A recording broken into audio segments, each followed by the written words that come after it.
Srikalahasti TDP నేత అదే Bojjala Sudheer Reddy చూసంగా volunteers మీద టెర్రరిస్టులని వాళ్ళని ఎంత పొగరుగా మాట్లాడాడో ఆయనే ఆ పొగరబట్టిన కోతే ఆ పొగరబట్టిన నేతే ఈరోజు పవన్ కళ్యాణ్ పార్టీని కూడా ఈరోజు పార్టీ పైన కూడా వెన్నుపోటు పడవాలని చూశాడు, సీరియస్ అయ్యాడు. పవన్ కళ్యాణ్కి తెలుగుదేశం పార్టీ అధినేత శ్రీకాళహస్తి నేత బొజ్జల సుధీర్ రెడ్డి వార్నింగ్ ఇచ్చారంట. మిత్రపక్షమని ఊరుకున్నా లేదంటే శ్రీకాళహస్తిలో జనసేనని ఖాళీ చేసేవాడిని అంటూ పవన్ కళ్యాణ్ పరోక్షంగా హెచ్చరించాడు. మాజీ మంత్రి శ్రీకాళహస్తి కూటమి అభ్యర్థి బొజ్జల గోపాలకృష్ణారెడ్డి కుమారుడు అయిన బొజ్జల సుధీర్ రెడ్డి చేసిన వ్యాఖ్యల పట్ల జన సైనికులు కార్యకర్తలు మండిపడుతున్నారు. అందరం కూటమిలో భాగంగా నడుచుకుందామని పెద్దలు ఎన్నిసార్లు చెప్పినా ఇలా సభలు పెట్టేసి మిత్రపక్షాలని తిడుతుంటే ఎందుకు సహించాలని జనసేన సైనికులు మండిపడుతున్నారంట. ఈయనేమో మేము కూటమిలో ఉన్నాం కాబట్టి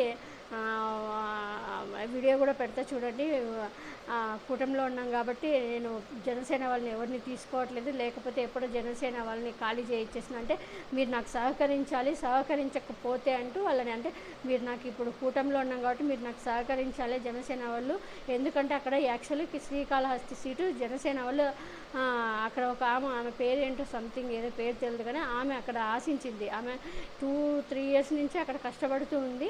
ఆమెకి టికెట్ ఇవ్వలేదు, టీడీపీకి వచ్చింది కాబట్టి ఆ టికెట్ కూటమిలో భాగంగా వాళ్ళకి వస్తుంది అనుకున్నారు, చాలా ఆశించారు, రాలేదు.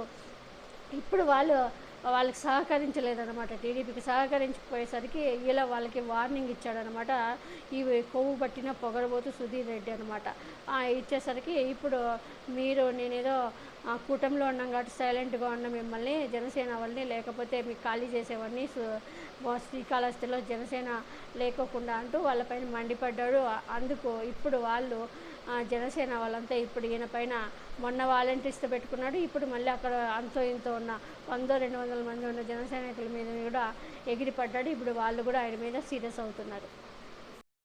అంటే జనసేన అయితే రేపు అంటే ఖాళీ రెడీగా ఉంది.